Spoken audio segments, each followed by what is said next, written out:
Alrighty, guys. Good evening. Happy fucking Sats. I hope you guys are having a wonderful evening so far. Good evening, Prime. Good evening, folks. Hope you are enjoying your night. Tonight, guys, we're gonna get back into the dibs. We got into the dibs last night. Played some fun games. Played against a prolific streamer. Oh my god, so amazing. Yeah. And 4K.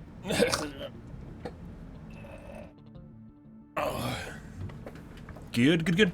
Maybe we'll play a different killer tonight. Not too sure. Last time, prior to going on break and playing Kodal, we played against, or we were playing Legion, and it's all, I swear to fucking God, when people are cheating, they literally can queue into your lobby. Or they can pick which killer they queue into.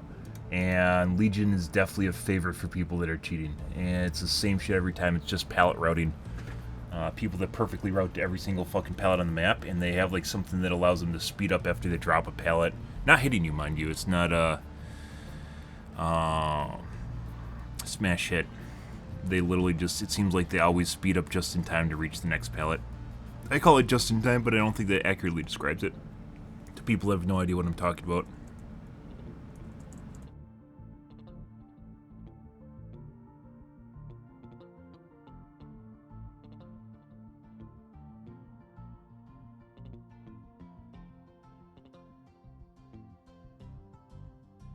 Well, we'll see how things go tonight, guys. So there is a new perk coming out, which we've talked about, which is suppression.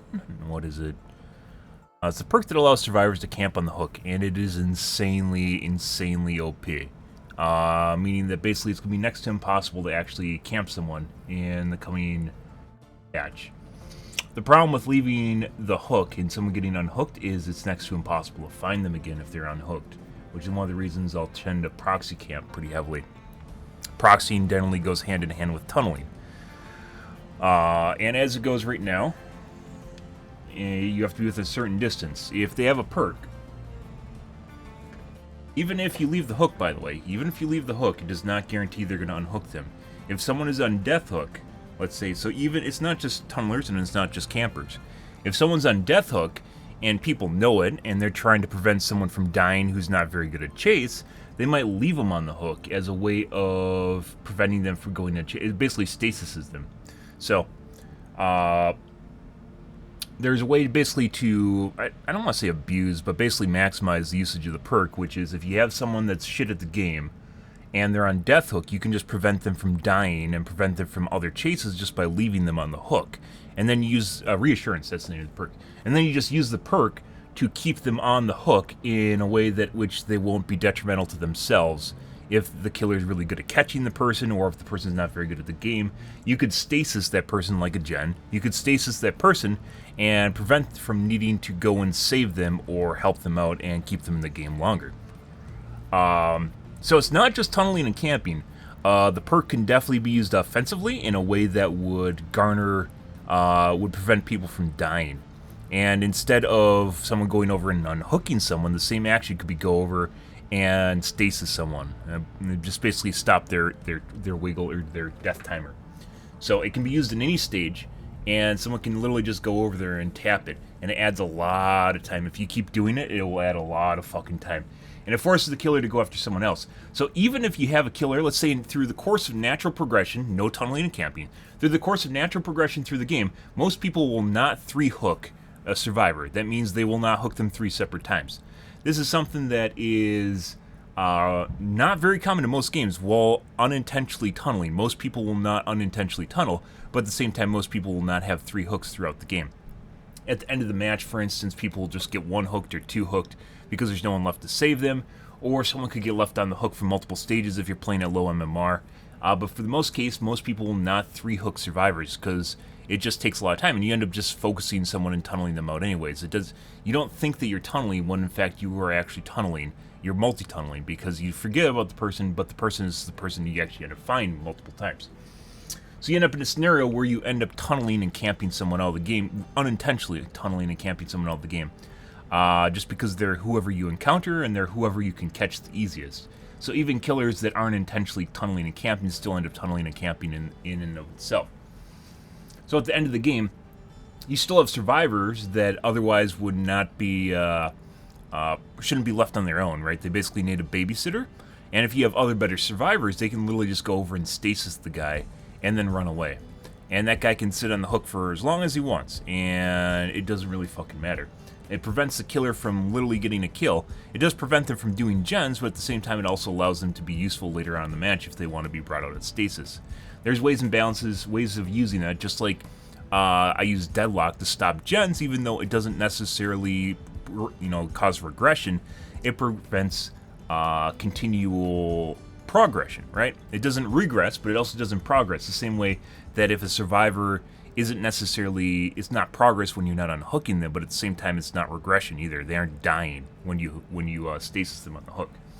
So you can actually devise a scenario in which you could use stasis to prevent someone from death and keep the killer occupied with a certain area on the map. I mean, if you're just a random killer just walking around the map, right, you unhook a survivor and then they just wander around again.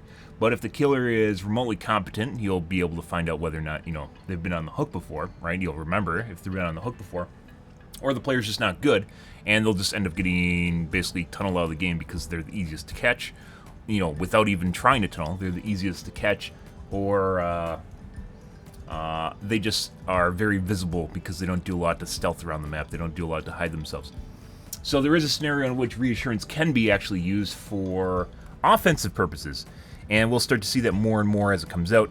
I highly suspect reassurance is basically a worse form of endurance stacking. If you guys remember endurance stacking, reassurance goes to the point of literally they can be on the hook as long as, it's not even about tunneling anymore, they can just be on the hook as long as they want. Which of course forces the killer to basically go after everyone else. So if reassurance becomes meta, which it probably will, but OTR still isn't meta, there's still people not running OTR, which is fucking weird. Yeah, and people still run BT, but BT also does work, so it adds an additional 10 seconds of 7% speed to them on top of it. And of course, the killer can't time things if they don't have OTR. It gives them a longer basic, because most killers will wait out the 5 seconds now for base kit, right?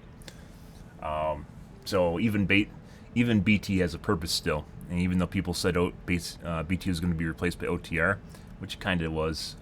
Actually, people said that. It's because a big streamer said it, but people said that DS was replaced by OTR, which is not, by the way. They're two different effects, and they both can go off. So, yeah, that's kind of funny in and of itself, is people thinking that DS doesn't matter when DS still matters. It's fucking weird. But PT was basically replaced by OTR, for the most part, but it can still be used. So, yeah. Yeah, we'll see how it goes, but I think what's going to happen here is even Bubba's not going to save us from what's going to happen with reassurance. And despite what you might think, like I said before, not everyone gets 3 hooks in a game. You don't realize it, but a lot of people do not get 3 hooks, especially a low MMR. They're just left on the hook for a whole health state, and you don't even realize it's happening. Like a lot of the a lot of the bad killers on Twitch, for instance, if you go and watch their stream, they won't get saved and they'll go to the second hook state despite them being nowhere near the hook. They'll just go to the second health state. So people don't realize this, but they don't always give 12 hooks when they kill all 4 survivors. Or even when they kill 2 survivors, they aren't getting 10 hooks, right? It's really, really fucking weird. People don't realize how often people will not go to 3 hooks. And it goes with a lot of perks where people aren't keeping, like, people using Ruin, even prior to the secondary nerf of Ruin, which happened recently.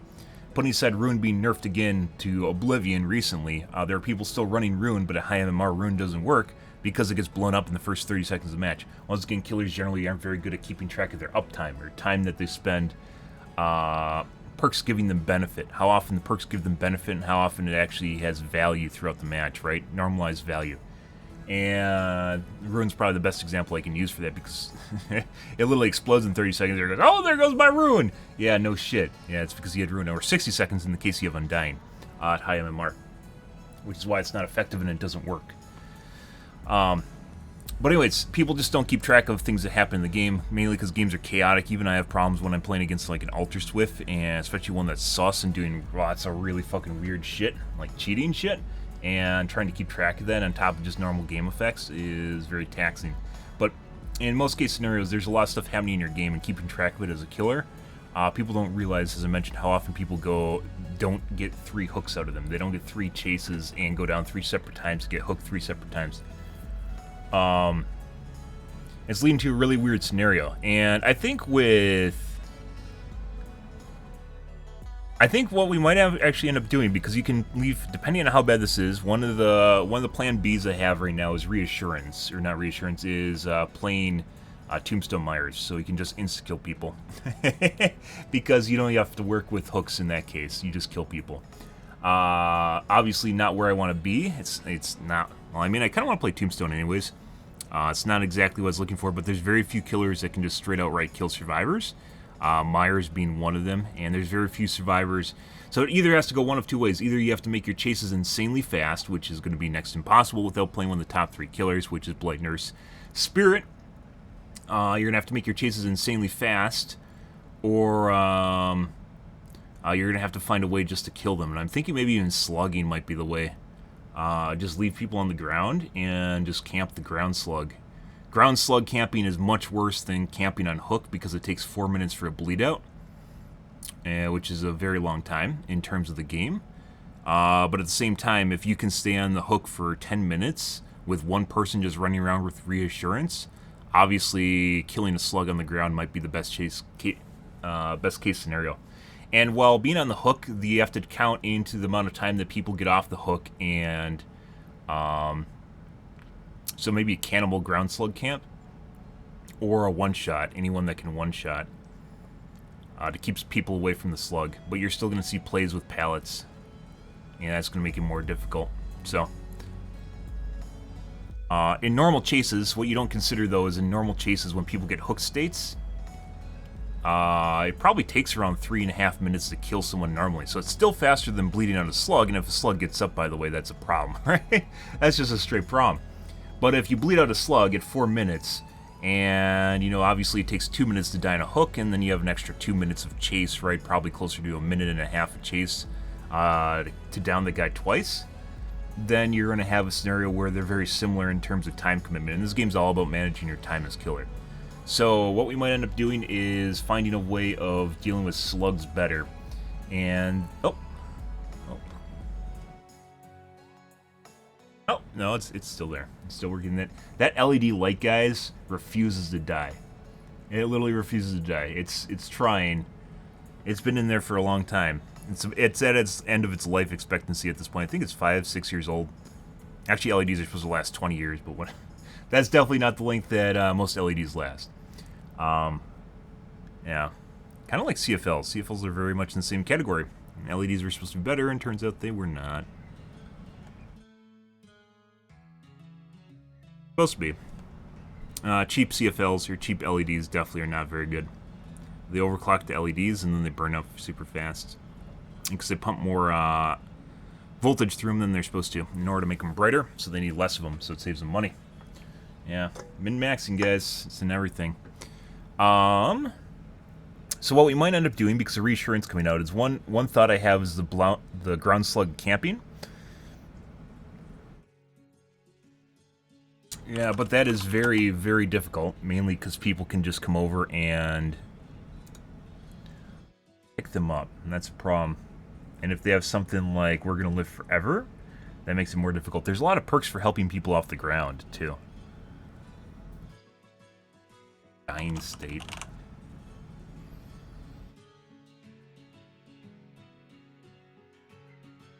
Ear stalker.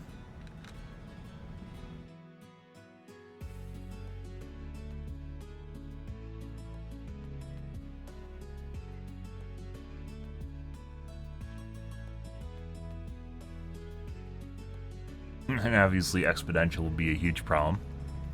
Not really, because you'd be standing over the slug. You'd be camping the slug, right?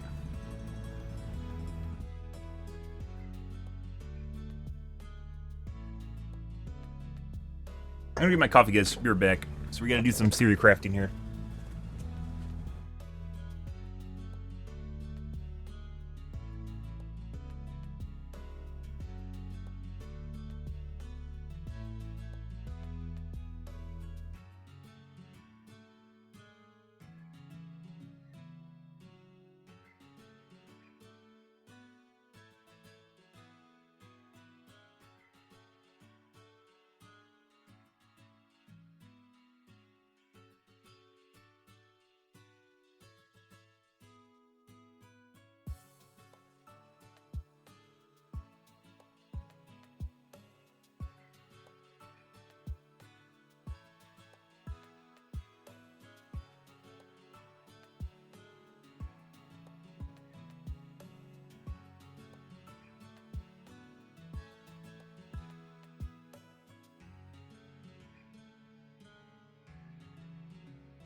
going, guys.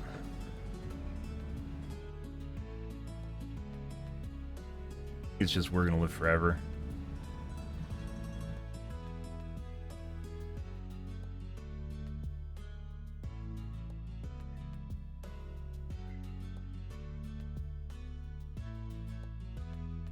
The problem with camping slugs is there's a lot of ways to get them off the ground and protect them, not just body blocking during a res, but endurance effects, and they can crawl the pallets, which can fuck you if a survivor goes for pickup at the pallet and you're gonna get pallet slapped.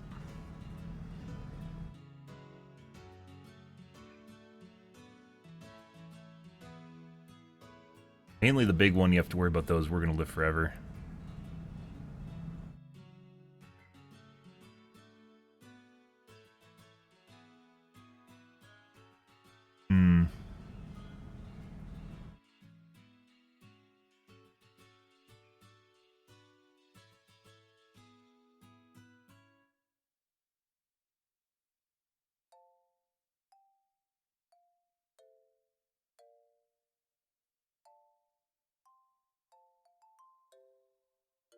Like the moment, even if other people go down, guys, the moment they get them off the ground, if they have adrenaline or their exhaust perks, which are going to be regenerated, they're going to be out of there. And obviously, if it comes down to hitting a hook, you're just in a completely shit state.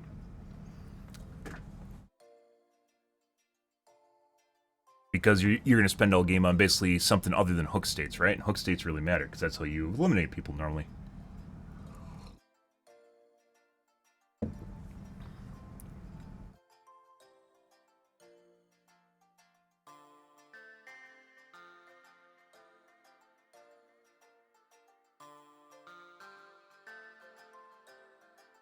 Soul Guard applies endurance as well. That's another one to worry about. Soul Guard's pretty rare, though.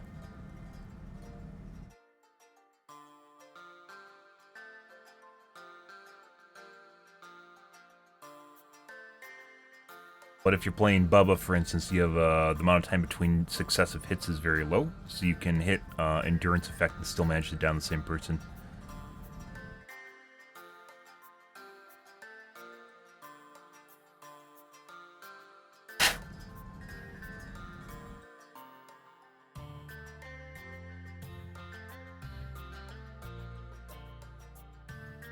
Soul Guard's another one. Tenacity.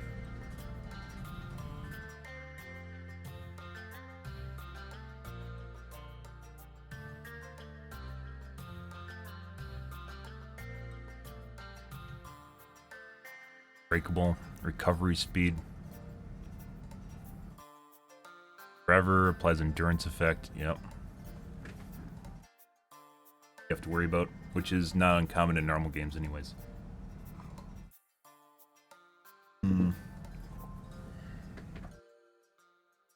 I think one of the best slugging killers is twins.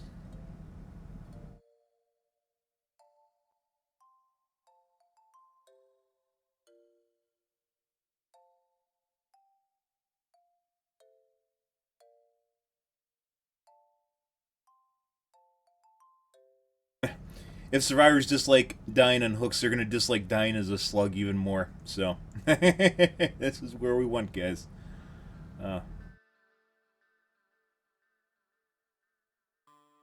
Okay. So, big ones that give endurance is Soul Guard, and We're Gonna Live Forever. Because they added endurance effects to We're Gonna Live Forever and Soul Guard, it makes me wonder if they intended on adding reassurance before the anniversary update, and they added these things additionally because they knew the direction the game was going to go. It actually kind of makes sense, because the endurance effects added to getting off the ground were added in the anniversary with Soul Guard and also with We're Gonna Live Forever. And at the time, they didn't really completely make sense, because slugging wasn't super common. I mean, it's there, especially at low MMR, where survivors are basically brain dead and they have no idea what the fuck they're doing and run around with their hands up and they're going, "Ah!" like that when they're running around. But at high MMR, you want to take away health states, because you leave someone on the ground, you don't get their hook states, right? Not health states. You don't get their hook states if they're on the ground, and you need their hook states to finish them off. which is why I generally don't slug unless it's like slug for the 4th, for instance, or there's something very particular that's going on, like an exchange that they fuck up, and then we know where the last guy is. Slugging's never been something I've really done because it takes too much time and effort.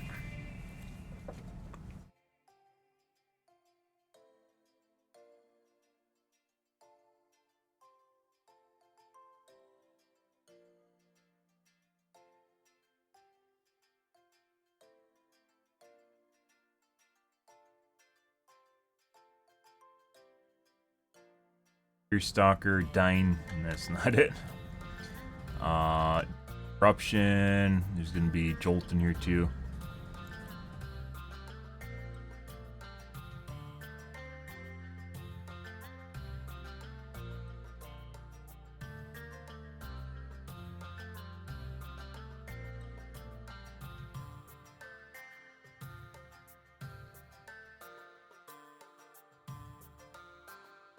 Knockout.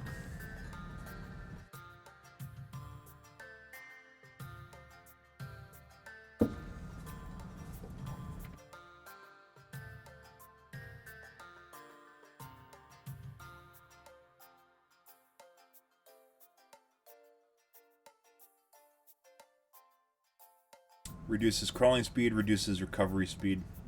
I mean, useful, but if they're on the ground, I don't think it would matter. The big one that's going to really matter is getting pallet slapped. In addition to endurance effects that will be applied to them.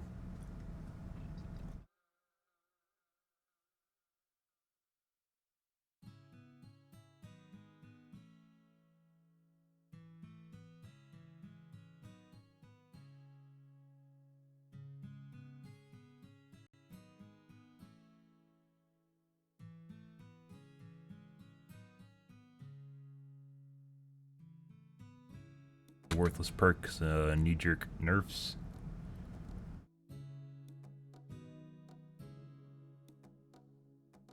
General perks.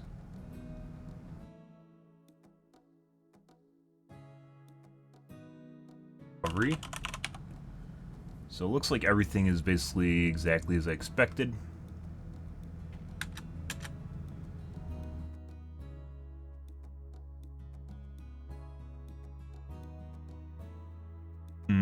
You could use something like Starstruck and drop them too.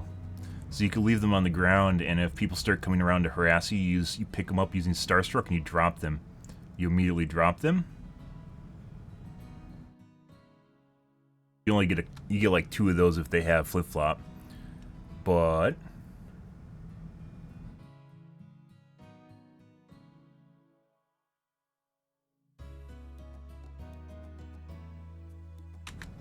flip-flop, there's no mither, which almost no one runs.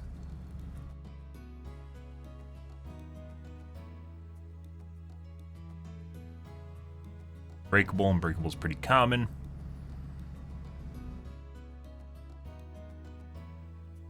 I think maybe using like Starstruck as a deterrent, so if you see people circling you for a pickup, you could, I mean, that's basically the band-aid fix to not playing Bubba, right? Because if they're circling, the vultures are circling for a pickup. If you're playing Bubba, you rev your chainsaw, they run away, or the guy's going to more than likely be at a pallet. Is probably what's going to happen here is people are going to end up at pallets. Preventing a pallet from being dropped or having a way of getting rid of the pallet immediately would be very useful. Starstruck would be a band-aid to this, because if they're circling you and you pick up the guy and you drop him immediately, that means he's going to have, they're all going to get hit with Starstruck, and that's going to make things much more difficult. You could also do this with anyone that basically has an expose, just like with Bubba. Ghostface is a piece of shit, so not Ghostface, but more than likely Myers again. But Myers is also the answer for using Tombstone, which is probably going to get nerfed.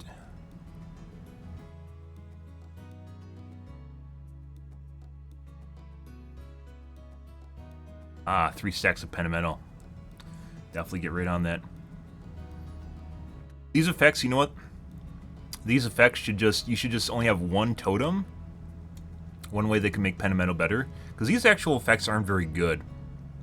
beyond it, putting aside the fact you can't get it, is what should happen is every successive totem will add on the additional effects. And you only need one totem to have all of the effects. So at the 5th totem, in the 5th light of the totem, so the 5th additional totem, not all 5 at the same time, but the 5th time you light a totem, you should have all 5 of these effects. And you should just get it permanently. So if you cleanse or if you replace 5 totems throughout the match, on the 5th one it will give it to you. Because the big one is actually the repair speed. It's the first one you get. So actually I think a viable buff to this perk that would actually make it much better in a way that I don't think would be too egregious would be to successive lights. So most people get 3 lights, right? And if you wanted to, you could even nerf these along the way, because there's almost no way most people would get these, and barely anyone would, I'm pretty sure almost no one has ever gotten the 5th one. It would just make it so each successive light would do the additional effects, and you only need one totem for the effects to happen. I think would actually be the best way to make Pentimento more viable and more useful.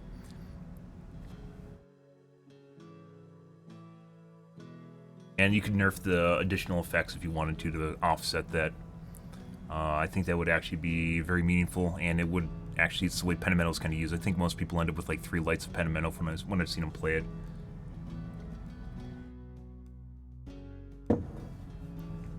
Good evening, Casey. Anyways, so right now we're looking at ways of keeping survivors on the ground, and we're gonna, because of reassurance, I'm pretty sure reassurance is gonna become meta, but OTR was also supposed to be meta, and there's people still not running it. We're gonna look at a scenario in which I don't even think we need knockout. It doesn't matter. They're gonna crawl to, within 4 minutes, they'll crawl to any fucking place they want to go. So that's not gonna matter, and you can't stop them. It'd reduce their crawl speed. But it does, once again, 4 minutes is a long time. I don't think this matters at all. We'll look at a scenario in which we're keeping people on the ground for 4 minutes and we're going to bleed out slugs, camp and bleed slugs. I'm sure survivors will love fucking hearing that, but that's what we're working on now because of reassurance. Basically, BHVR went nuclear, and survivors are like, oh my god, that's so amazing, so now we have to look for another way of killing people. Because playing 8 hooks against high MMR survivors is not viable, and then get a kill on the 9th hook, that's not going to fucking happen, which is basically where we're at now. So, those. But still good.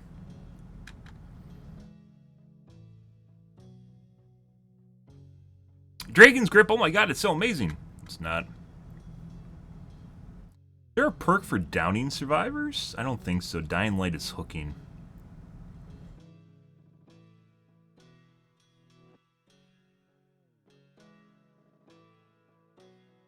There's little, unless you play a top 3 killer, there's almost no way, and even then, there's almost no way that you're going to be able to get more than like a 2k with the coming patch with reassurance. Once again, I don't think people realize how often people go to second hell states, or they don't get 3 hooks throughout the match. And putting aside the fact you can use reassurance to stasis people, like we mentioned, leads to a scenario where I think we need to work on another way of dealing with this. And I think bleed outs, like we mentioned before, I think the time commitment is very comparable to hooking a survivor. But we have to figure out a way to stop team plays from affecting it, which is what's going to happen to high MMR. Comes down, I think it's basically going to come down to pallet slapping. Pallet slapping is going to be the big deal.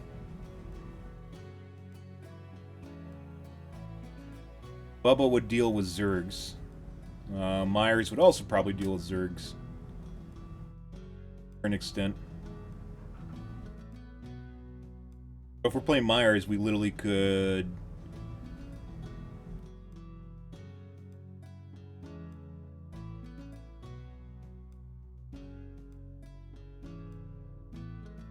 Four minutes with a high MMR squad is more than enough time for them to fucking get out, too. Like, if they're good on gens. Holy shit. Yeah. Hook camping is still faster. Tunneling and camping is still faster on killing someone. Because I think it's about 3 minutes for me to kill someone. And depending if they unhook fast and the chases are easy, then it's even shorter than that. 4 minutes is a long time. The mind reassurance is going to make things even longer, so. In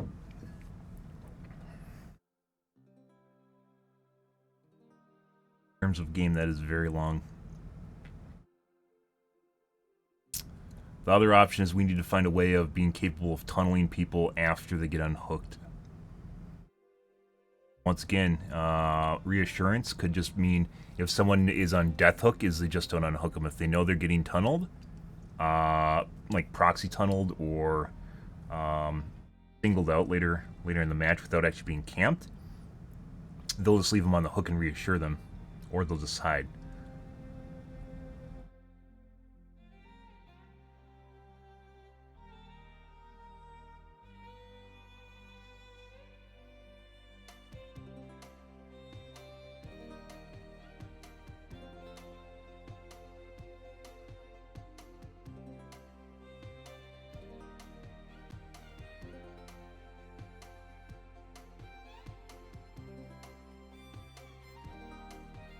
Rancor has just killed Obsession later in the match.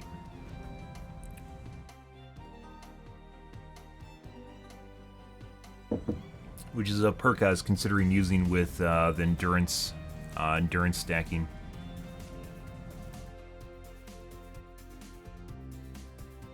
There's Starstruck, so this would be useful in if you're getting harassed and you see people moving in, is you just expose all of them and adds an additional 30 seconds.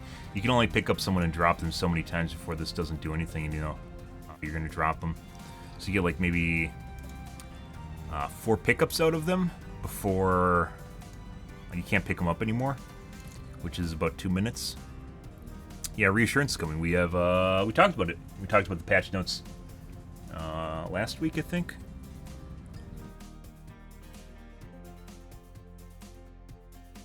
Reassurance basically allows someone just to go over to the hook, push a button, and the person on the hook gets an additional 30 seconds of time.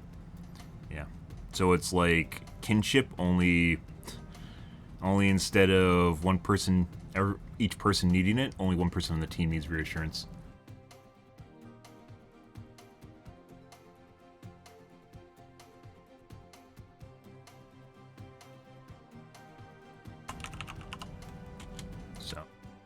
Considering it says it has a 40-second cooldown, but it adds a lot of time. If you get it at the 40-second window and you use it constantly, it adds a lot of time to the hook.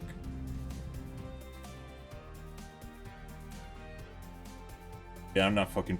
You can't go for. We just talked about that. You can't go for fucking 8 hooks at high. Maybe if I played Nurse and we became really good with her, or Blight. I don't want to play.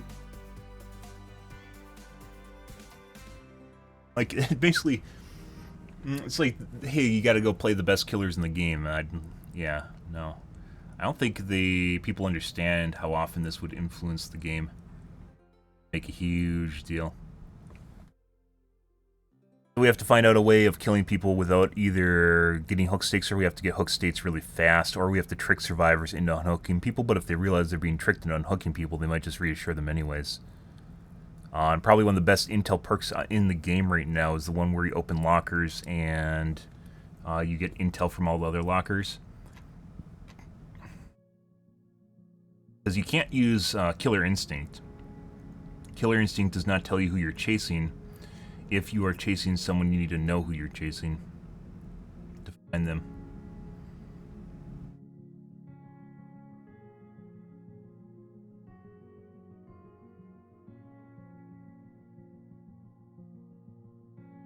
If they're injured, you could use something like Bloodhound. But Bloodhound is pretty close to where you'd actually see them in the first place.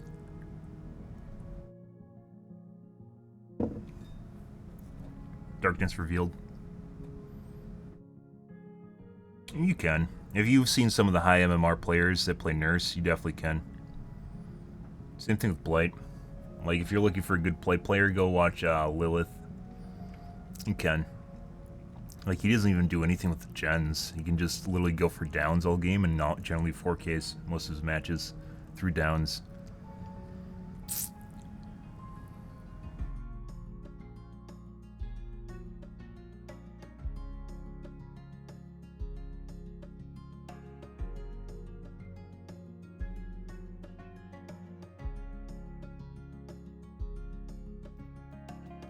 Doctor will let you see who you're chasing.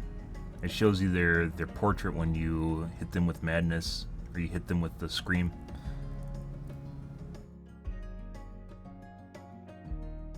Actually, I think Infectious Fright would also do that, wouldn't it?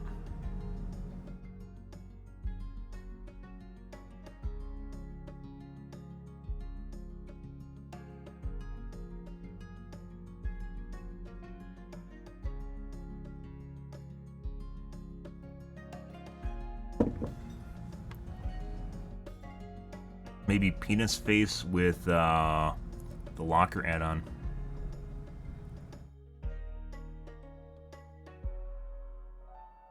So this is taking into account that you have to trick survivors into leaving the hook in the first place, or getting them unhooked in the first place, so then you can go into another chase with them.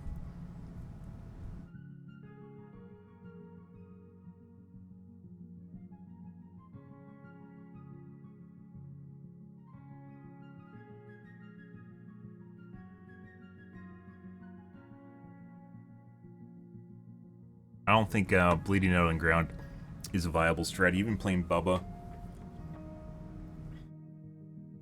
There still is.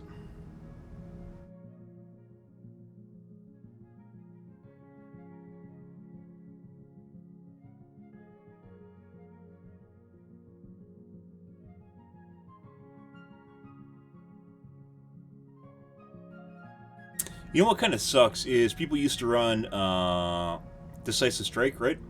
But Decisive Strike would change your obsession to an active player. So if your obsession dies, you still have an active player if you get DS by them with an obsession. When you hit someone with OTR, it does not change your obsession. Or any of the endurance perks, it does not change your obsession around.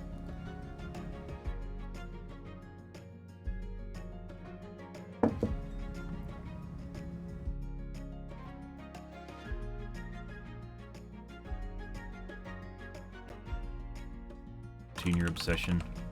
Oh, no.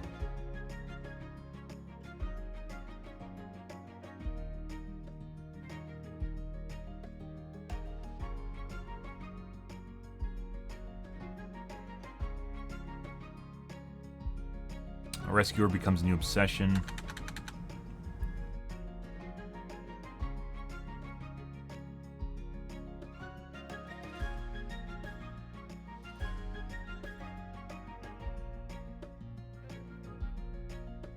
Blinder stun becomes obsession.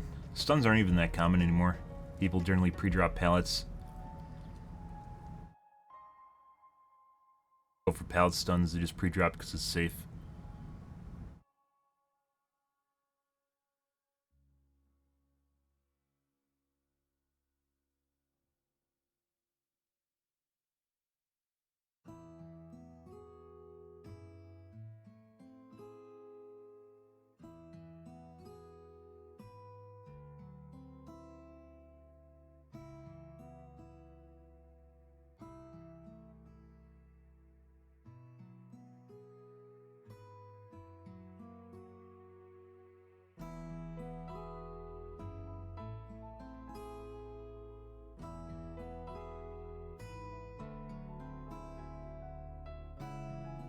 Probably comes down to figuring out where the person is in order to find them in the first place.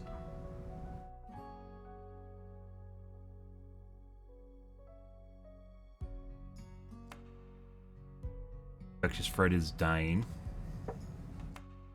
Going to the dying state.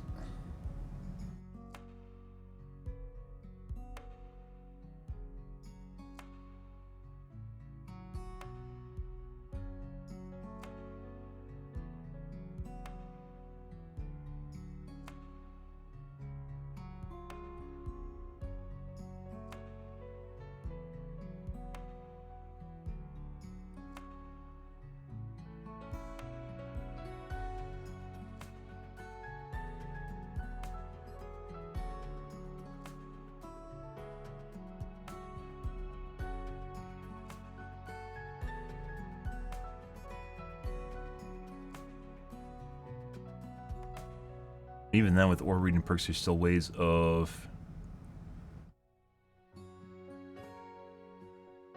Maybe if we use something like Nemesis to get them to...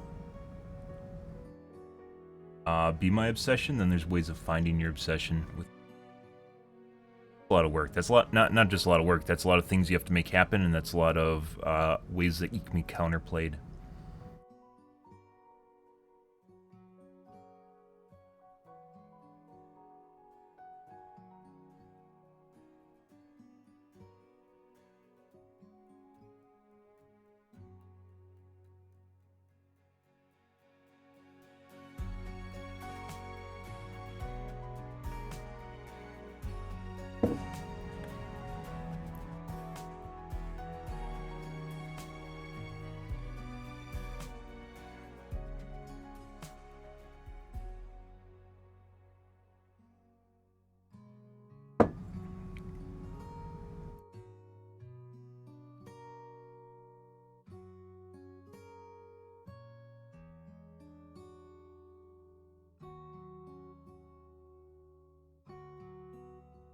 Yeah, I don't think going through the effort of making sure my tunnel is also my obsession would be a huge deal.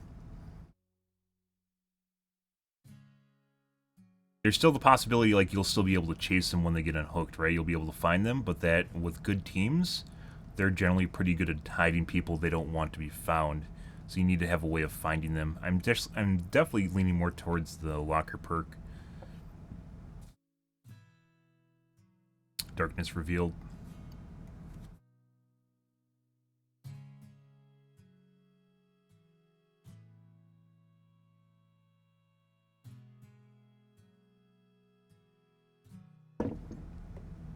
It's more difficult to tunnel, though, if you have to be a far enough away where survivors are going to unhook them in the first place. I have to use the bathroom, guys. I'll be right back in 1 second.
Okay.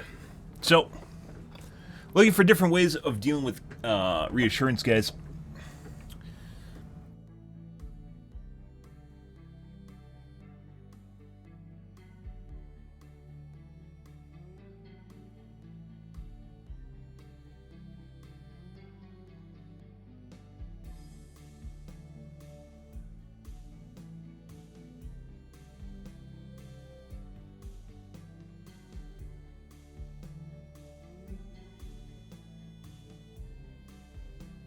Hmm.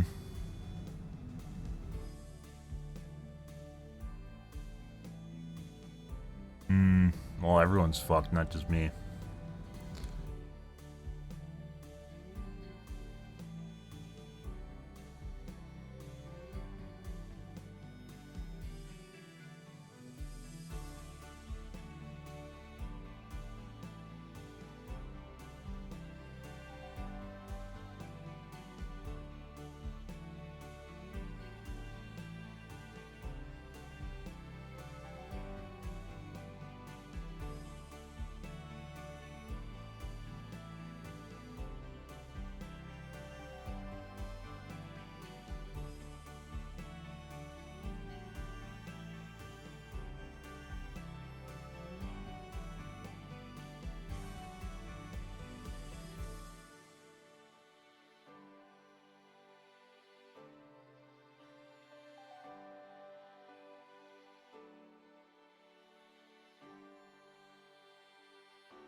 Yeah.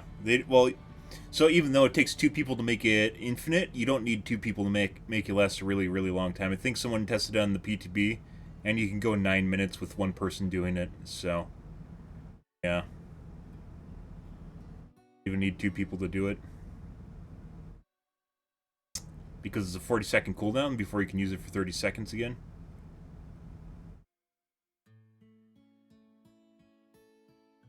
Means it's like 10 seconds out of 2 minutes. 120 seconds means you could use it 12 times. Add 6 minutes, so it would add 8 minutes. If you min max it perfectly, it would add 8 minutes.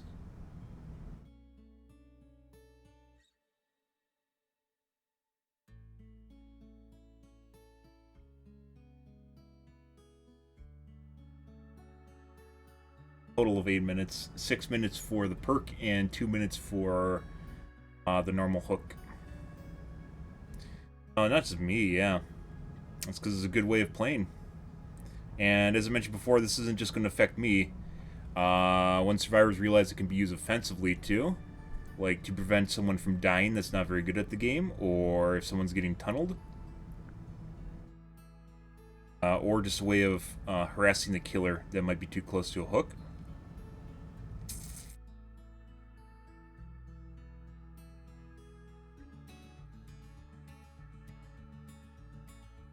Like I said, I think this is worse than the endurance meta.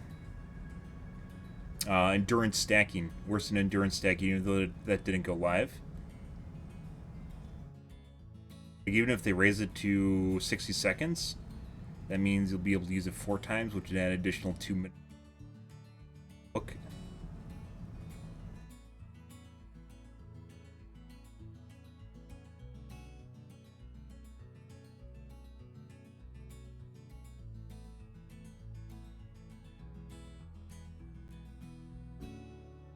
Yeah. I think it comes down to playing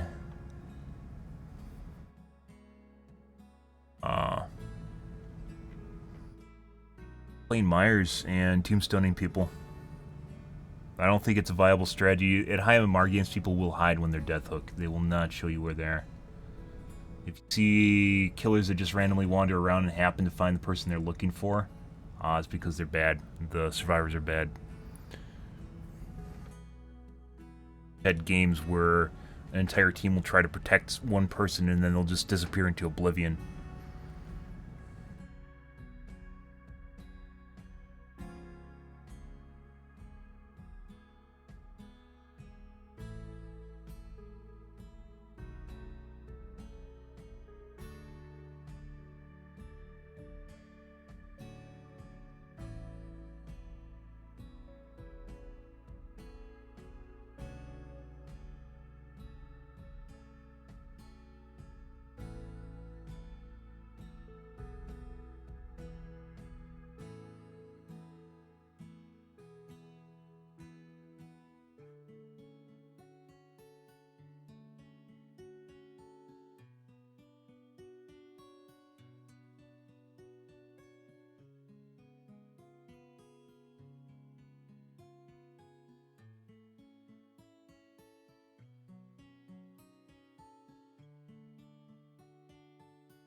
when you hit people with crows, you don't actually get to see their.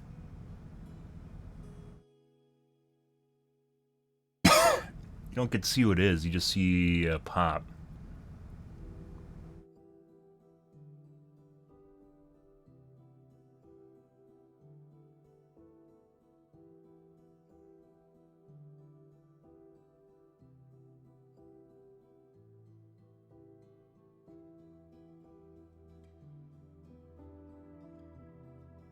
Hmm.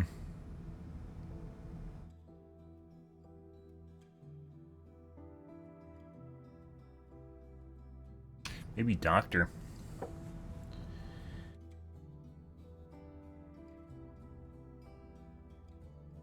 Does have restraint.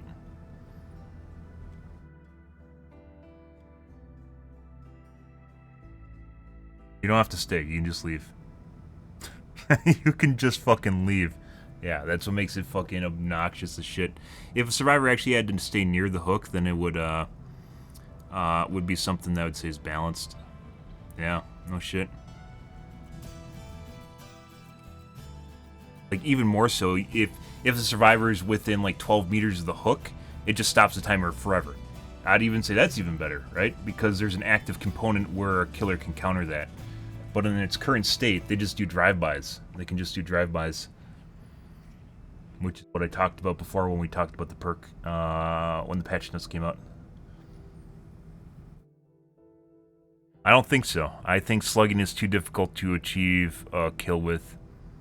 You have to keep them on the ground for 4 minutes. That's a really, really long time. Maybe. Because maybe just going after a bunch of people and trying to down them all. Like I said, maybe twins. That's generally how twins plays. Or nurse. Down them and leave them.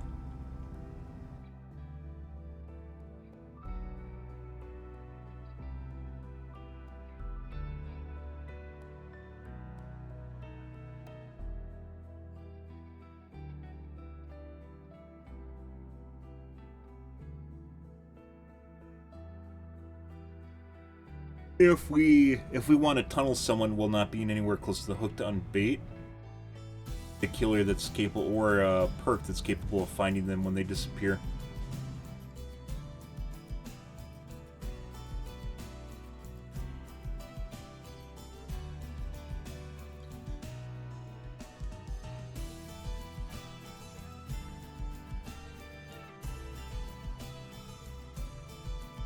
Doctor isn't super horrible either. You have to use his detonation add-ons to hit people at loops. Nurse, Blight, all the fast down killers. Twins are very good at slugging.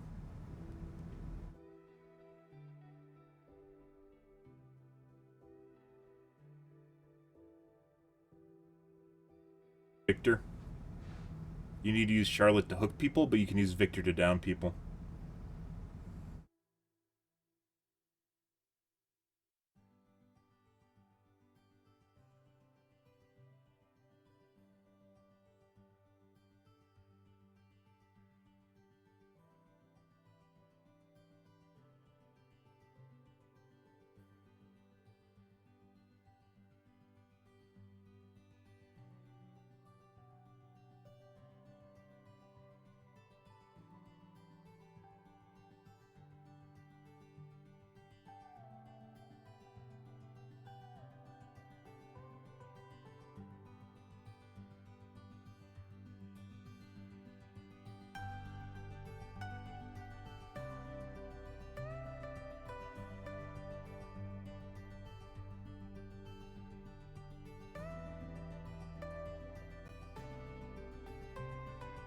I know it's potentially Herman Carter. This should be allegedly Herman Carter.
And there's some killers, by the way, that are so shit, even if they have a way of finding survivors, doesn't mean you're going to guarantee it down like a lot of most one killers are.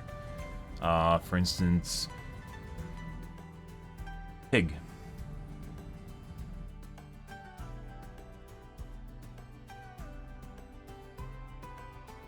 Here's a pretty good one, because it takes you time to actually see it. Survivors removing the reverse bear trap have their ore revealed to you for 6 seconds. That would enable you to be able to find them very easy, because someone you down is more than likely going to have a helmet on.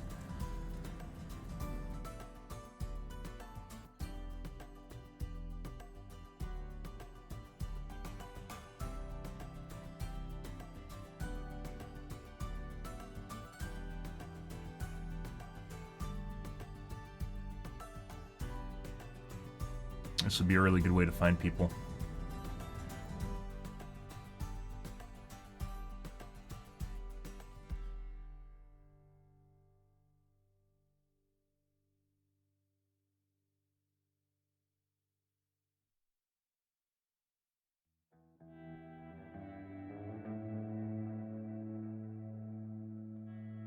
Heals the aura of all survivors while traversing the upside down and for 3 seconds after emerging from a portal.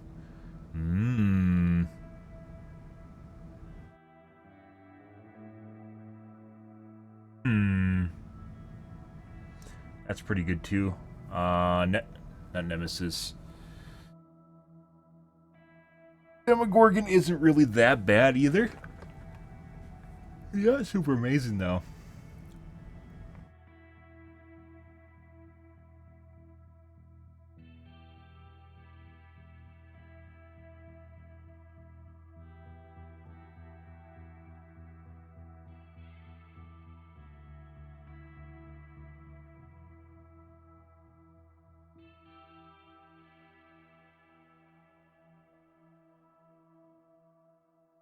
Venus phase consuming the last power token will reveal the aura of all survivors for 3 seconds.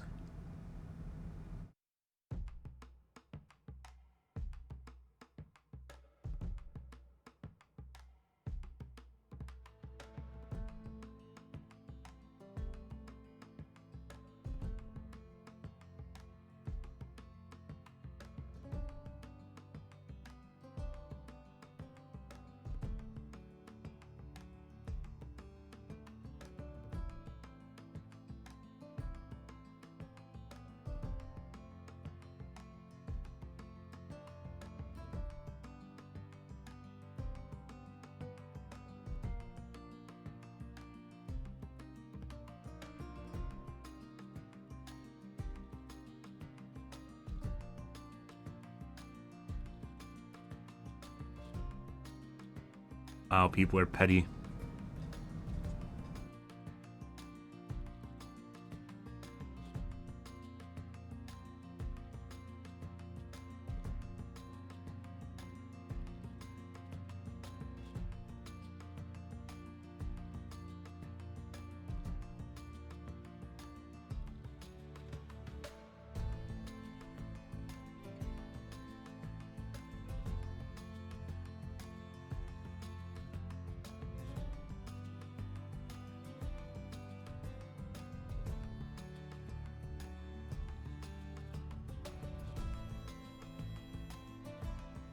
Most of the aura reading perks involve you actually being close enough to a survivor you can see them in the first place, which is kind of fucking pointless. It negates like the whole purpose of having the perk in the first place, or the add-on, is if you can see the survivor, why would you need to know their exact position for the most part? You don't. You'll probably have line of sight shortly if you don't already have it.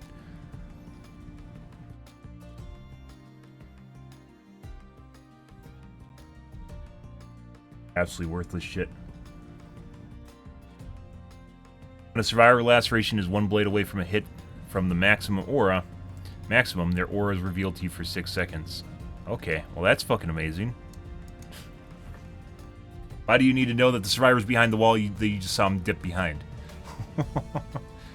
Yeah.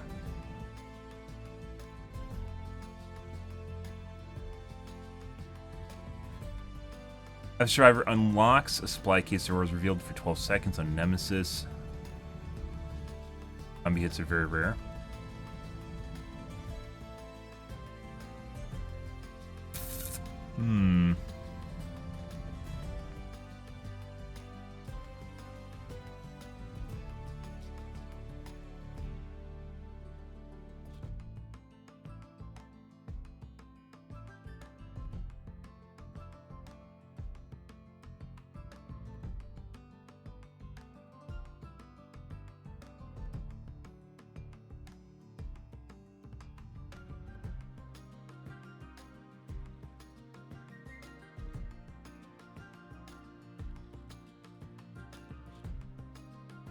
Best perk is the locker perk. Best shoot darkness revealed.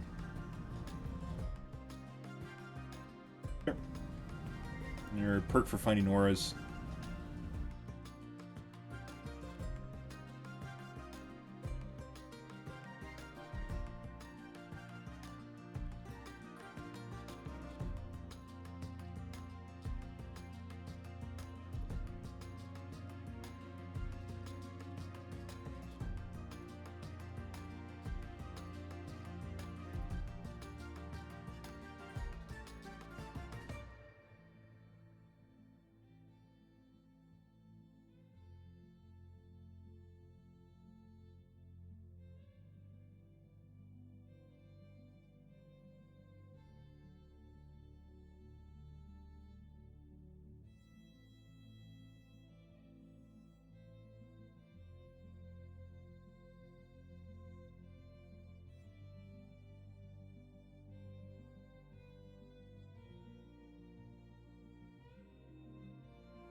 With twins, if someone holds Victor hostage, you're kind of fucked, though. Even though they can't do anything all match. Oh, you're just a mouse one killer at that point. Basically, Stasis is one of the survivors, so you...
While carrying a survivor, see the aura of any survivor within 6 meters of the hook.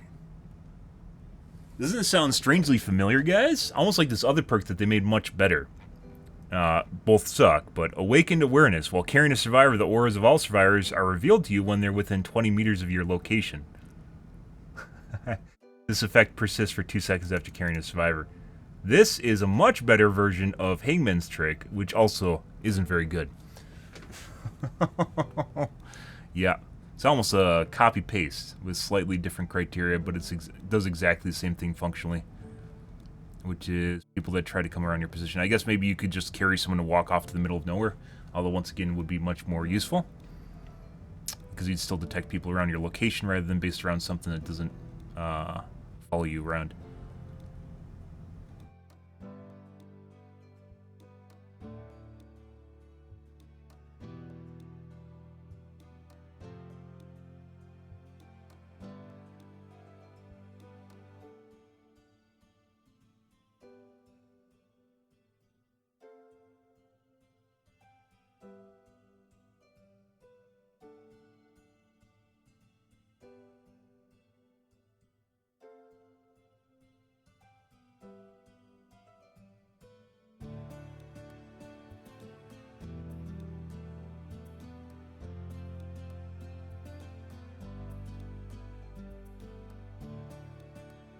Gem survivors unhooked from Scourge Hook, the following effect applies. I thought this is only applied to the person unhooking. Auras of all survivors are revealed for 7 seconds. This might be useful. This might actually be the best one, and then use the perk that increases the aura rating.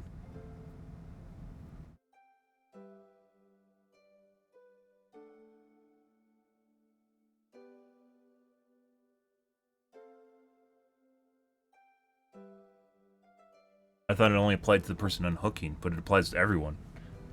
Interesting. That definitely could get you straight back into a chase immediately. Not that you always have a chance of getting a Scourge Hook. It's either that one in the locker, but in order to use this, that's 7 seconds. The locker perk you can just keep reusing.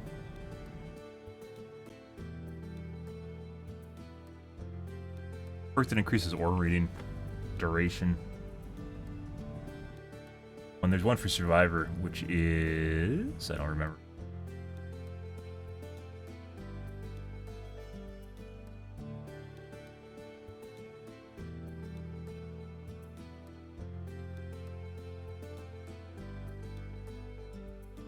I think it's a boon.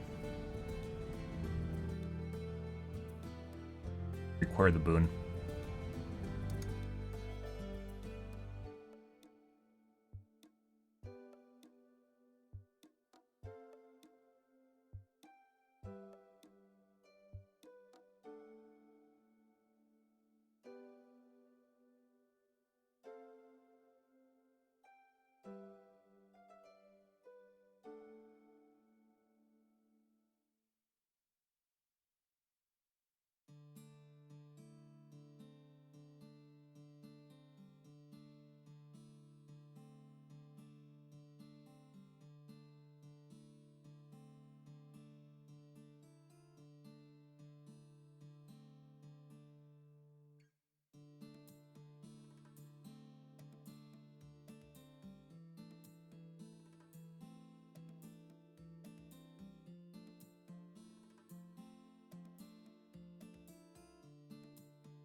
Hmm.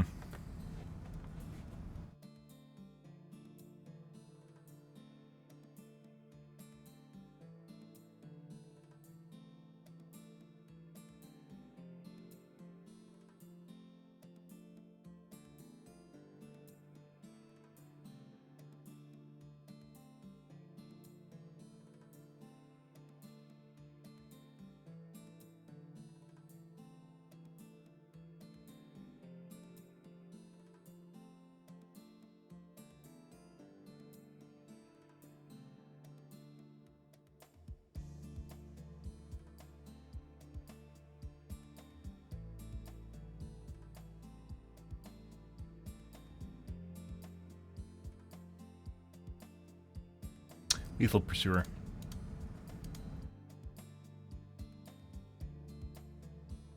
It sucks, by the way. Adds 2 seconds to ore reading. That's not that much. If you're getting across the map, that might be all you need, though. But it also might not matter.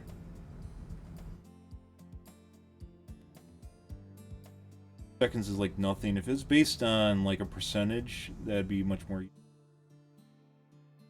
Round it up to the next second.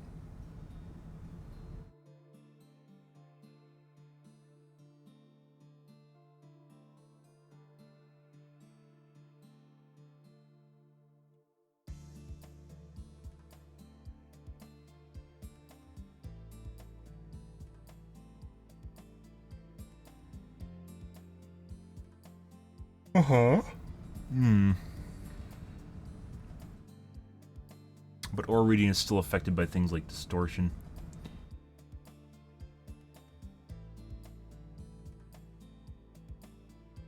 Which some people are running now.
So, the options are either slug slug someone, bleed them out for 4 minutes.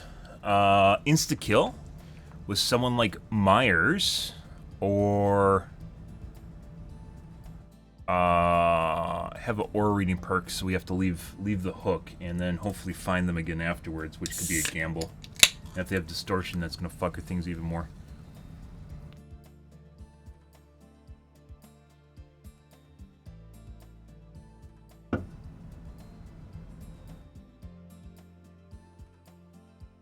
I'd say, out of all the options here, I'd definitely say Darkness Revealed is possibly one of the best ways of finding a rogue survivor that you lost.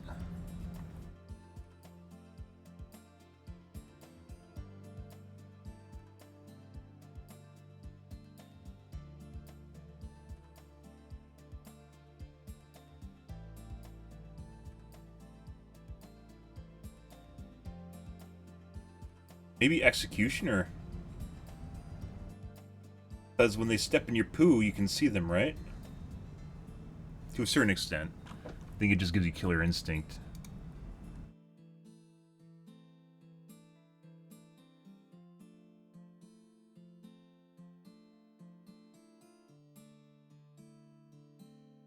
Go away, I don't care. Go away, fandom.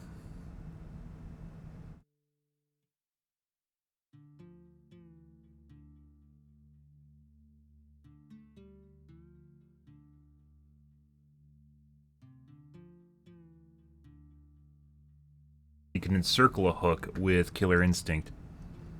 And it'd also give you an alert prior to when someone's going for a save.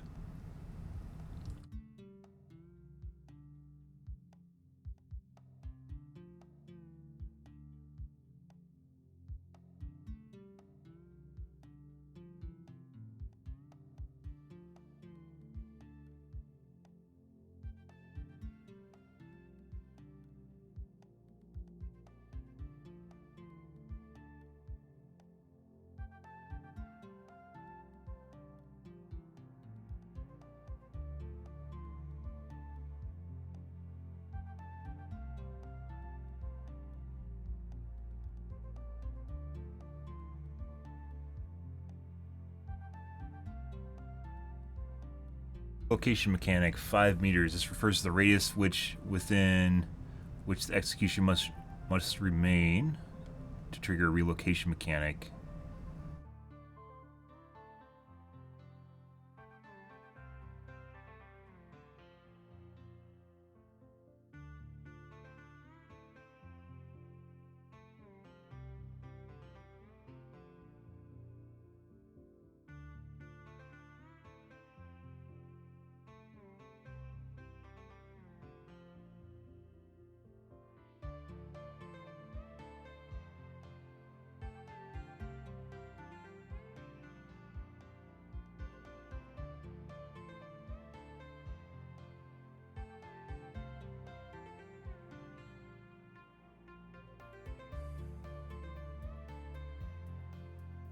Fandom, you having annoying pop-outs isn't going to make me more interested in your other wikis, please. You have a job.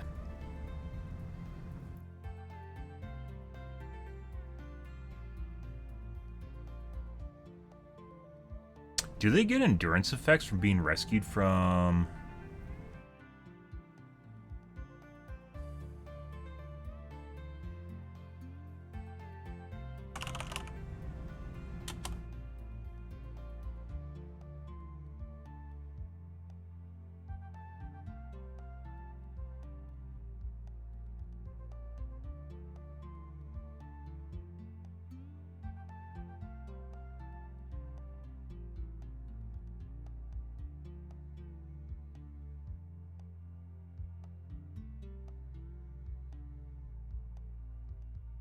I generally stay away from Executioner because I think he's overrated in terms of tunneling and camping, but we're in kind of going into a different type of game now, so...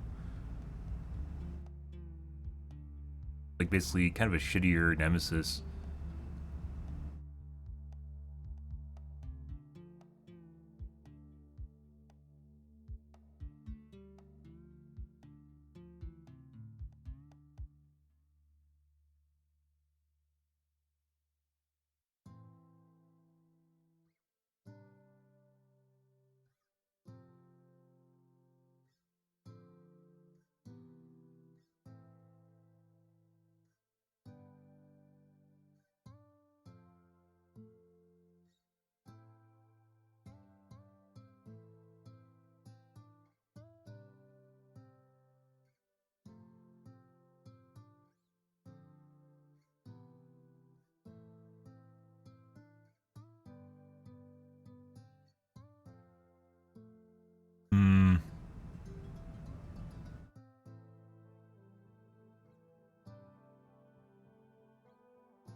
So, if they figure out that you're actually proxy tunneling, it's going to... They'll still be able to use reassurance, but they'll be down a hook state before doing it, which cuts their time in half. And during that time period, you can chase other people that go over to give them time on the hook, which is where a killer comes in that could one-shot. Waiting for people to show up, and then you one-shot them when they come over for for reassurance, which goes back to once getting shape. There's very few killers that can outright kill a survivor. I think only Shape can with Tombstone. Sadako. And Executioner's execute isn't really there.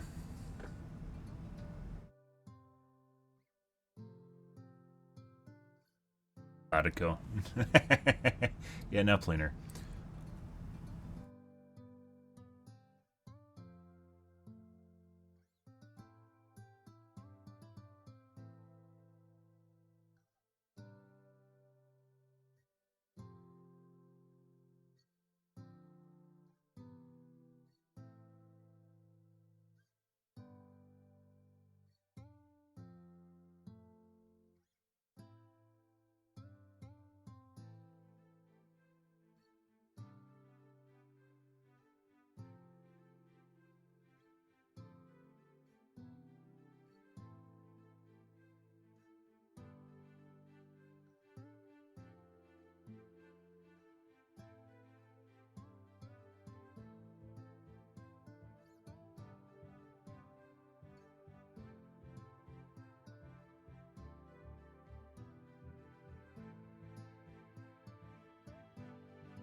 Ladder refers to trail elements that are placed within restricted zones to which special rules apply.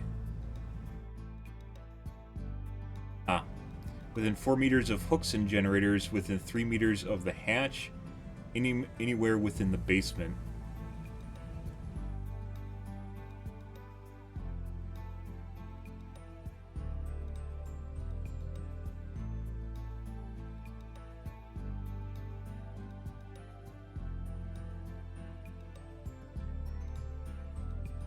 The last 3 seconds if they're within 4 meters of generator. 4 meters is really close though. I think despawn range is 5 meters.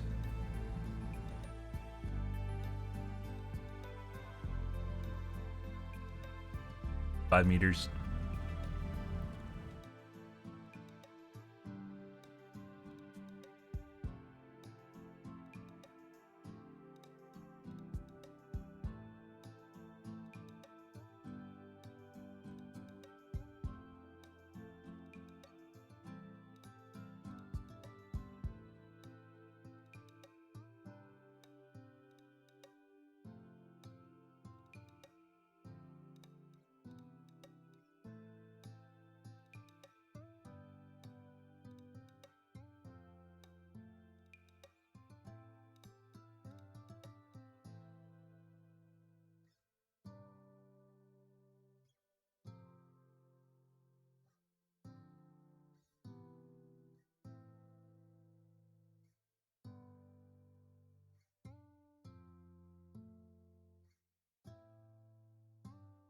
Killer Instinct duration plus 1.5. I don't think that really matters that much.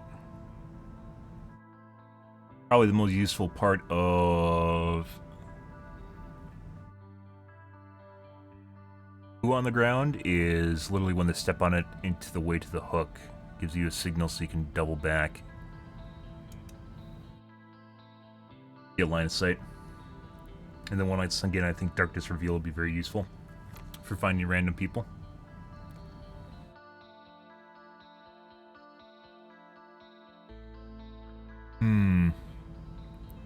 Do they get BT when they come out of cages?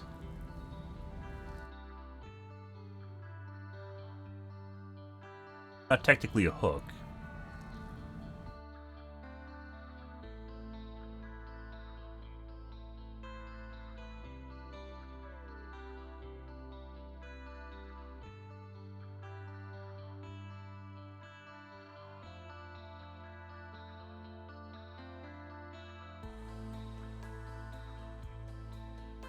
Oh, you can't use, couldn't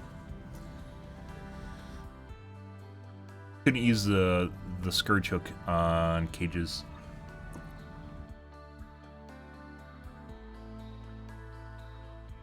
Too bad. Too bad that's not an option.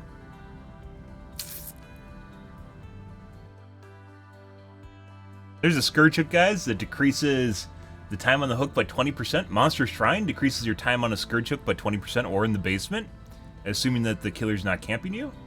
And survivors literally have a perk that allows them to keep people on the hook for as long as they want. Yep, completely equivalent. Soon to have a perk.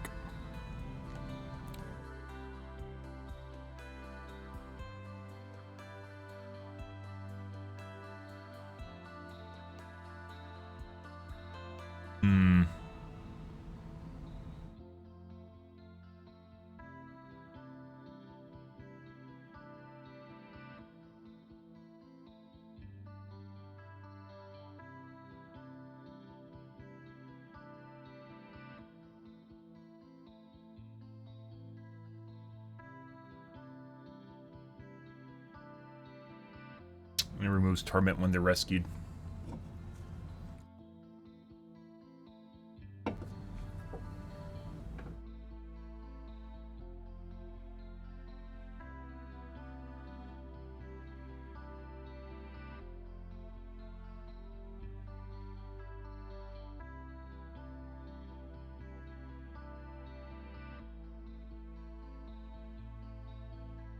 There aren't many killers that can one-shot. Well, there's a decent number that can one-shot. Like, if you get survivors that run over to use reassurance, another way of downing the survivor that's attempting to use reassurance, assumedly they're going to be coming over in full health state.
So, Executioner might be better than Nemesis at proxying, because Nemesis I'm generally closer to hooks, but if you're playing at a distance at which survivors are going to unhook, you might want to play Executioner instead. Obviously, he's going to be worse at chases, though.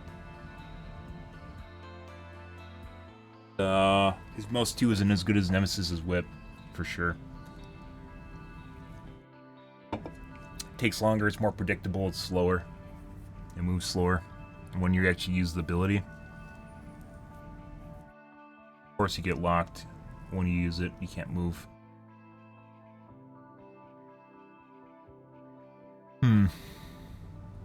Go away, fandom.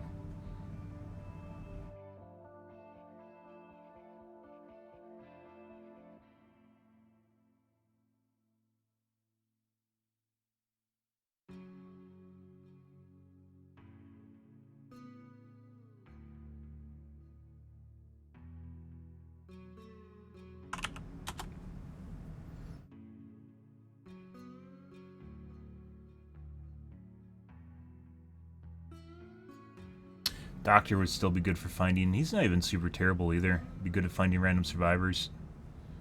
He's fun to play. Lockers.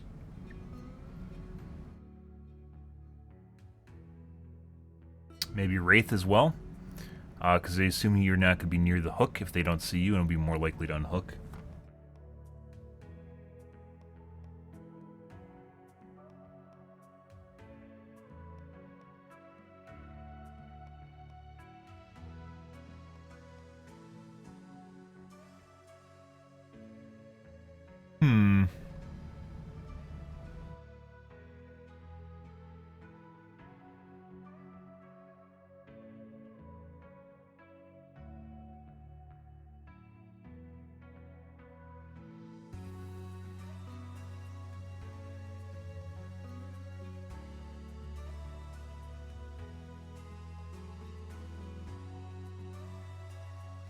That one perk that allows Demogorgon to see everyone when he's underground, also pretty useful. You could just make 2 random tunnels and just teleport between the 2 to get aura reading. And I think he only needs his kidney or whatever it is as far as perks go.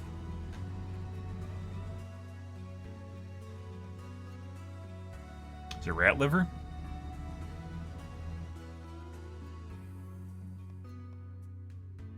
Red. Rat tail. Nope, that's wrong.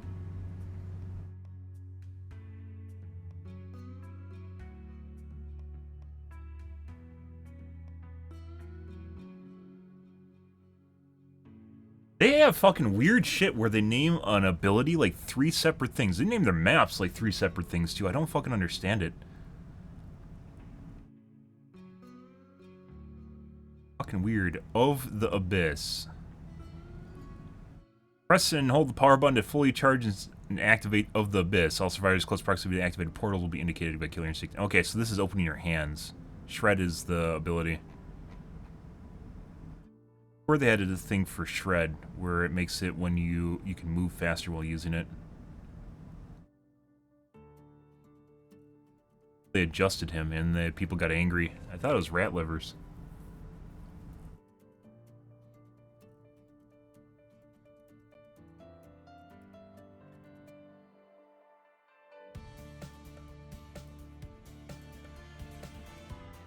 Barb's glasses for breaking pallets.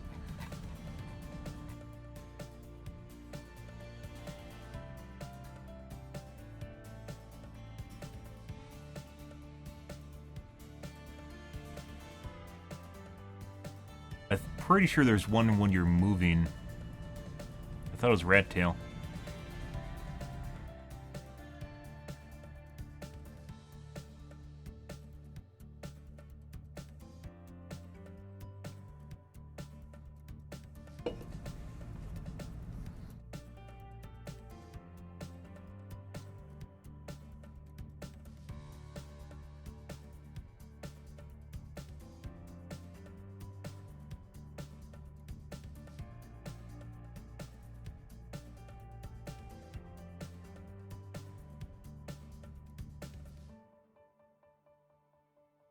But if survivors get so if you put down a portal, if survivors get any whiff, you're gonna camp the hook.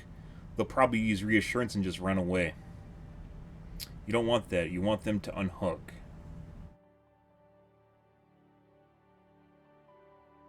You put down a portal and use the portal to get back to the hook, or use it as a way of identifying people coming over to the hook. That might alert them to the fact that you're gonna tunnel, and then they'll just use reassurance. You have to try and coax them to unhook.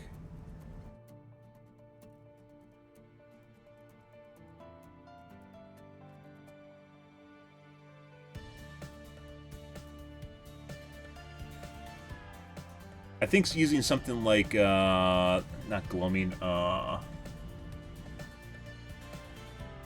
darkness. What the fuck is the perk called? I keep forgetting.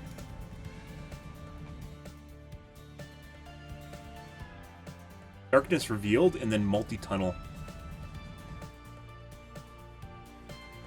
I think is probably going to be one of the best case scenarios here.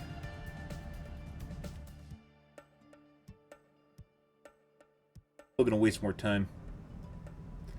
Tunneling is unreliable as well, because you can lose the survivor that you're actually... You can lose one of the tunnels.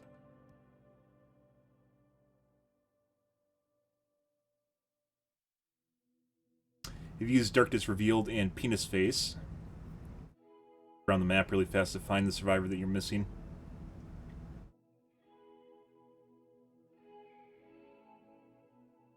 Penis Face isn't super bad.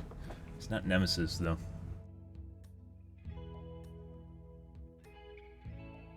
A lot of unoptimal exchanges here, guys.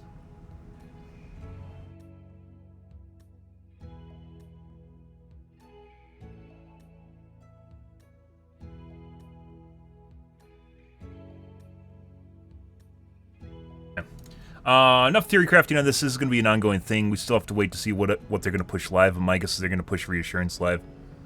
I feel as though this was actually in design prior to the anniversary event, and as such, it's probably going to go live very close to what it is now. Even if it goes live with a 30-second cooldown, or 60-second cooldown, it will still be very good.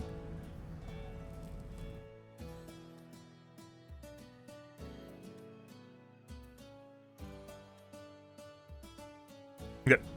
We're not going to watch any videos tonight since we spent time theory crafting. I actually want to see that. We'll take a look at that tomorrow.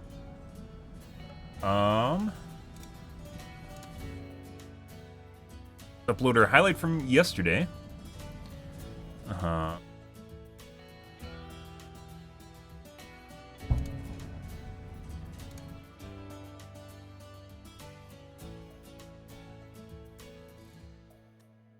Bar content. Bar.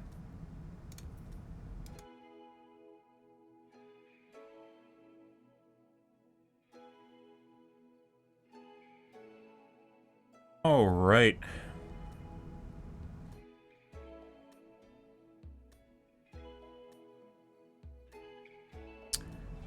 Let's see.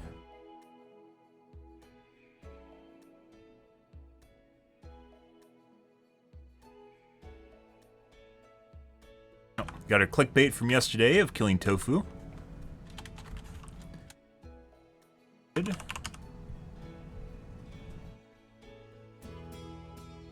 2022. DVD Gaming Twitch.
Why did this not publish? I have them scheduled and then they don't actually schedule.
Highlight, done.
What is going on?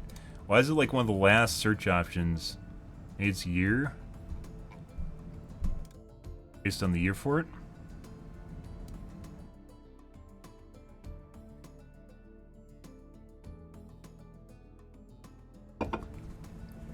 Good, good, good.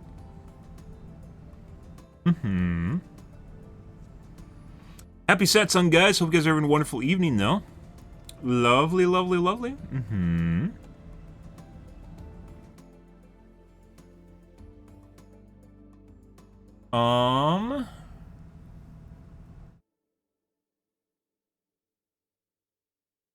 Schedule.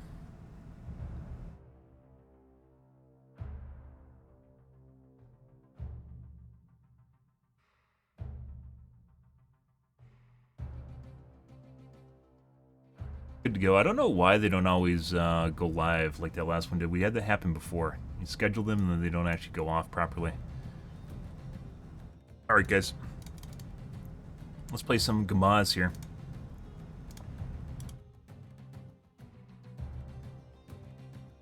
Be interesting. We'll see what happens with Reassurance. It might just completely fuck the game. We'll wait and see on that. I'm pretty sure it's going to be meta, but at the same time, OTR was supposed to be meta, and there's people still not running it, so... yeah.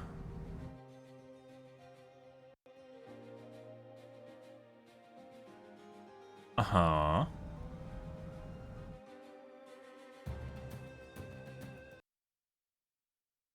Hey, Bendy, how's your evening going, dude? Games. Let us play the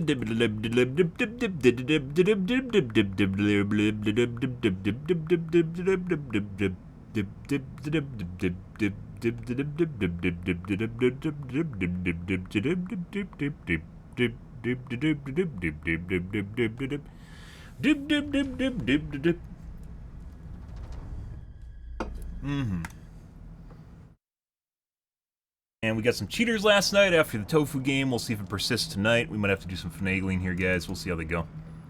We'll see how things go.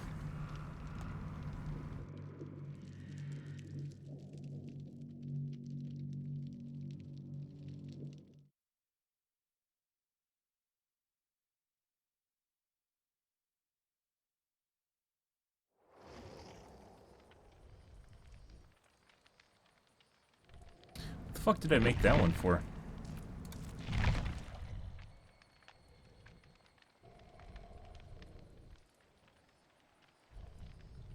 Oh, I forgot about this. I made this one as playing Survivor at the end game to hide shit.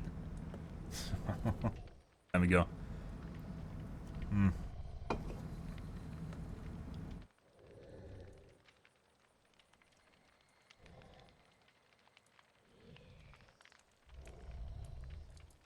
Cult of the Lamb, yeah. We beat the final boss in Cult of the Lamb. There wasn't anything left to do, so.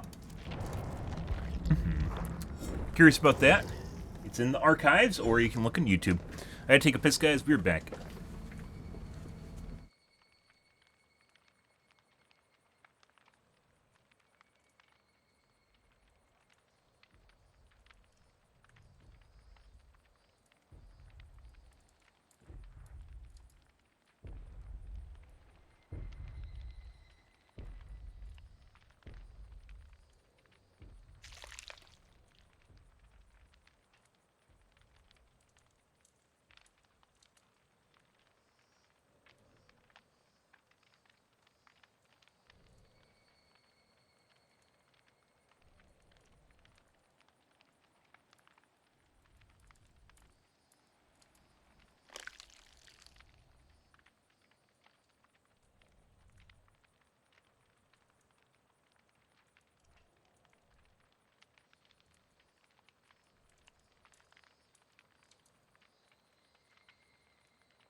Alrighty.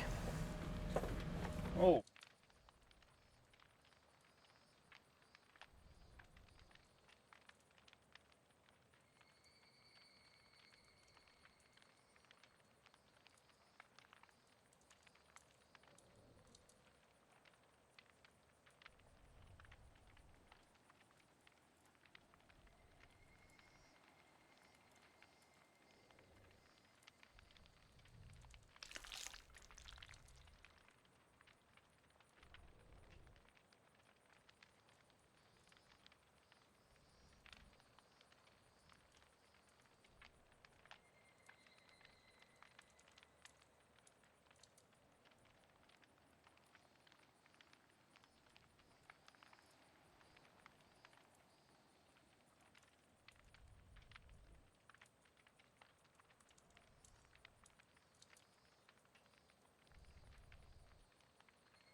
One moment, guys.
Okay.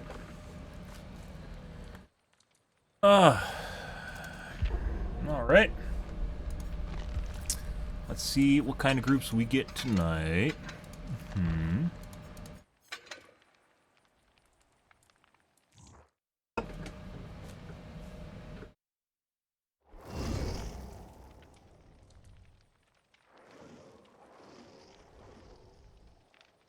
Lobby. And we had a full cheat lobby yesterday that were all globes. Except for one guy, the Dwight.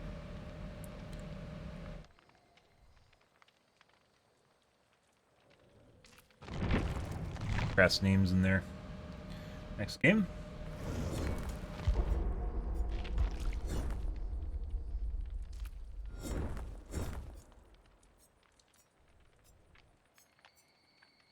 Mm-hmm. Very fast cues.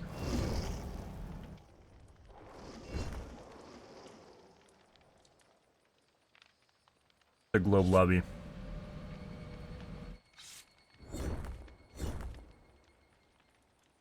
Time bean.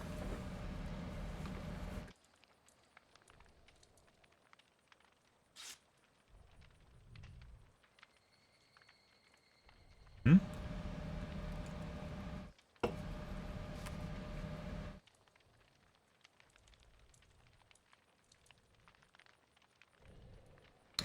Do do do do do do do do do do do do do do do do do do do do. Mm-hmm.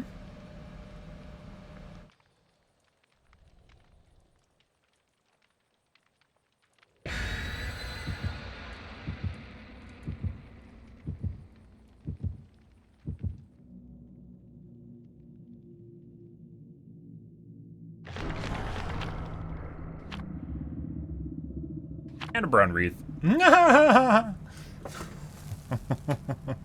Alrighty, guys. Let's see what sort of game we get tonight. Good, good, good.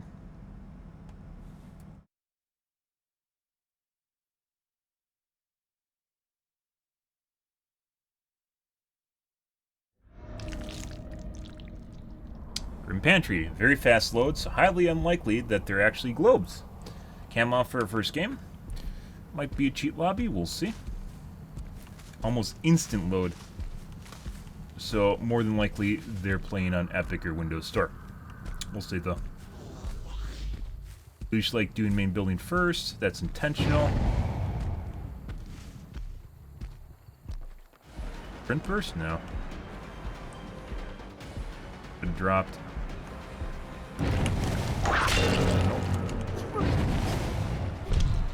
Drop. She should have dropped. But they're popping everything. With the tippity tip of the whip tray. Beautiful. Abby-chan doing work there. Fast now.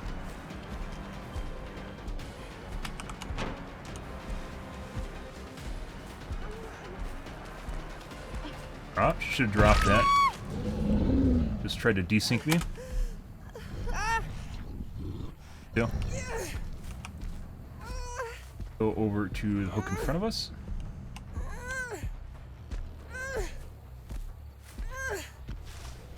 See how much of a team effort this is. Oh! That was the last second. Literally last second, guys. Hey, guys. Hey, let me tap this for you.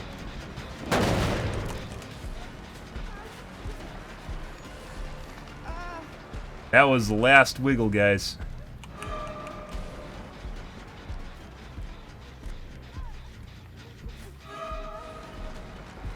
Him with the whip. Nope. Hi. Hey, buddy. This too? She went for an unhook just now instead of clicking at me, dude. Very sweaty group. Still regressing.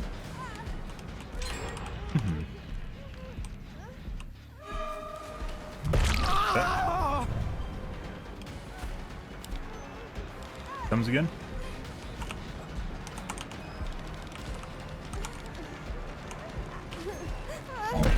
Oh. Looks like she's gonna commit.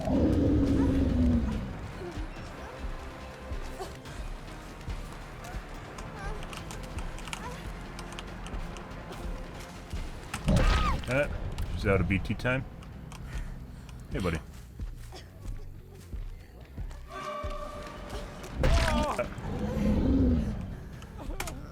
DS now. What we're gonna do is we're gonna go in here instead, and we're gonna take both these guys because they gave me KD.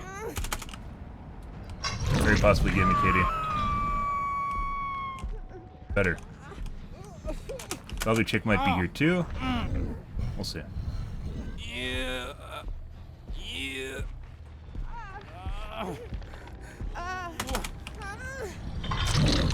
Beautiful. Absolutely beautiful.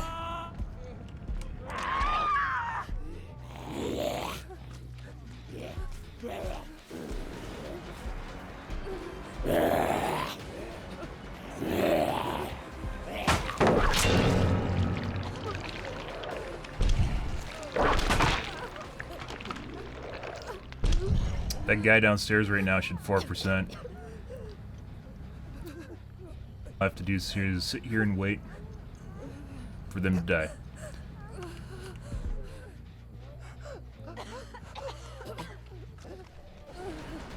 I got in a chase with her through that crack.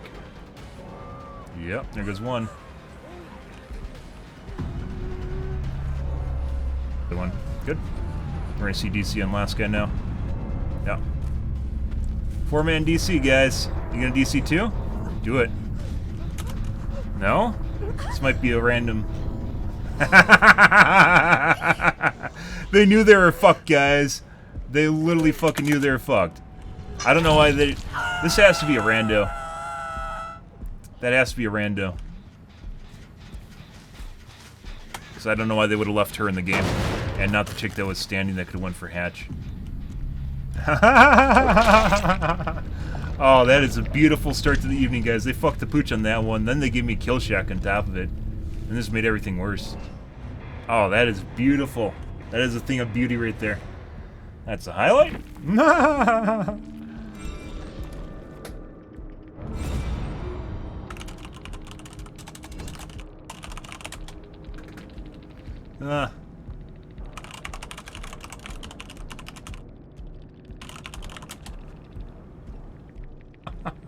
How the fuck did Claudette end up with 10k points? Good question. Mm-hmm.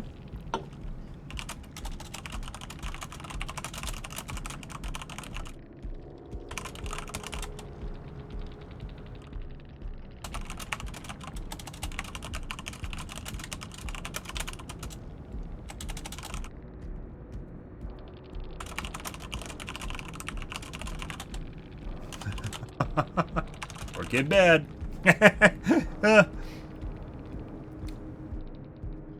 Huh?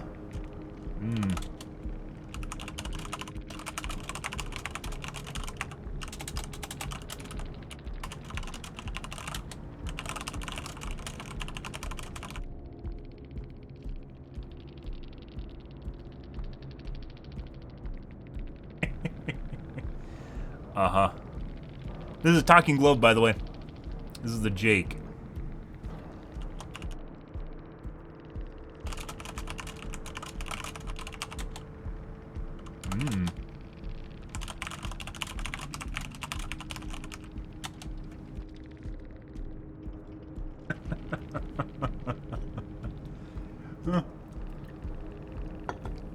This has to be a chick. Someone that's being super passive-aggressive while also, like, basically whining.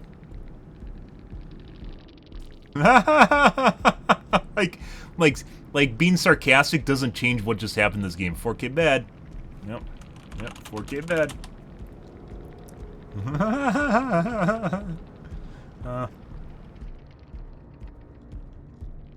Yeah, it's definitely more than likely a chick. Also, perfect grammar and sentences. Who the fuck does this shit? Oh, look at that. Ha. Forgot an exclamation point that time. Normally they must be getting tilted because there's one there and not there. What the fuck? Good? Hope you get a crappy killer in the next game that lets you do whatever you want. Good. Gotta love entitled survivors.